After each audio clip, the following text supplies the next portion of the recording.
CID कोठडीमध्ये Valmik कराडनं आजारपणाची सोंग केली आहे। चौकशी टाळण्यासाठी आजारी असल्याचा बनाव रचल्याची देखील माहिती आहे।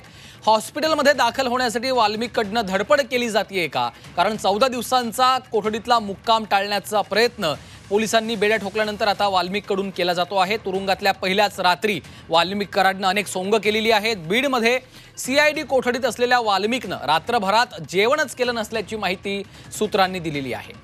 पाहूयात या संदर्भातला एक विशेष रिपोर्ट।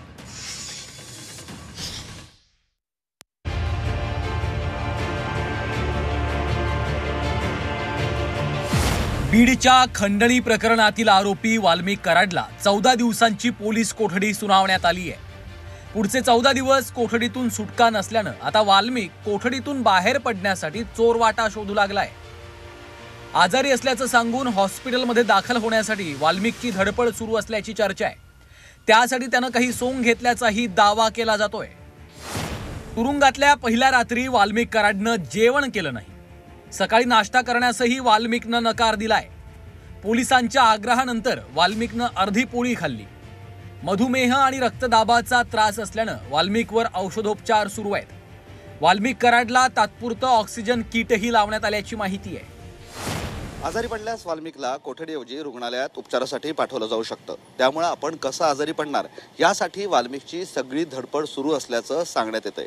कारण एकदा आजारी पडलं आणि एकदा दवाखान्यात गेलं की सगळ्या चौकशीपासून दूर राहणार आणि त्यामुळे चौकशीचा ससेमिरा सुद्धा सहन करावा लागणार नाही असा काहीसा प्रयत्न असल्याची जोरदार चर्चा सुरू आहे। आजारी आरोपीची चौकशी करताना तपास अधिकारीही काहीसे सौम्य वागतात। चौकशी होऊच द्यायची नाही यासाठी वाल्मिकनं आजारपणाचा फंडा निवडला असावा असंही सांगितलं जात आहे। सीआयडी कस्टडीमध्ये असताना खास ठेवणीतले काही उपाय वापरले जातात। तो प्रयोग स्वतःवर होऊ नये म्हणून वाल्मिक आजारी पडल्याचं सोंग घेऊ शकतोय।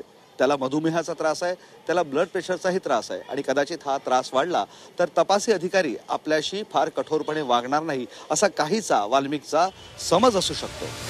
सीआयडी कडे येणारी प्रकरणं साधीसुधी नसतात। त्यामुळे त्यांच्या कोठडीतले आरोपीही कुख्यात असे असतात। त्यामुळे वाल्मिकची ही नाटकं त्यांच्या समोर चालण्याची शक्यता फारच कमी आहे। संतोष देशमुखांच्या खुनानंतर देशभर मोकाट पळालेल्या वाल्मिकचा आजार सीआयडी वाले व्यवस्थित बरा करतील अशी अपेक्षा आहे।